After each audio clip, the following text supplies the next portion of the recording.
Techno-Alimentaire. Aujourd'hui, une question relative au yaourt, une question de Céline. Est-ce que l'on peut refaire des yaourts avec un ferment du commerce? Alors en théorie, oui, sauf qu'on ne fera jamais tout à fait la même chose. Pourquoi? Parce qu'en fait, les ferments qui sont utilisés par les industriels et qui permettent de faire des yaourts s'usent durant la fabrication des yaourts. C'est-à-dire qu'en gros, quand vous achetez un yaourt du commerce, les souches qui sont présentes dedans, les deux souches de Streptococcus thermophilus et Lactobacillus bulgaricus, ne sont plus équilibrées comme elles le sont au départ. Donc en fait, on va reprendre une croissance avec un déséquilibre de souches et concrètement, on ne pourra pas avoir la même acidification, la même aromatisation qu'un yaourt classique. Il faudrait redémarrer à chaque fois avec des ferments neufs. Or là, on redémarre la fabrication avec des ferments usés.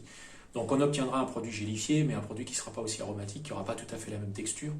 Donc ce sera un petit peu différent des ferments du commerce. Si réellement on veut faire la même chose, il faut réussir à trouver des ferments chez des fournisseurs. Donc vous en avez localement chez Cocard, à la fourniture laitière, chez Sogébul, voire en grande surface, mais j'ai jamais testé ceux de la marque Alsa, je ne sais pas ce que ça donne, j'y crois pas trop personnellement.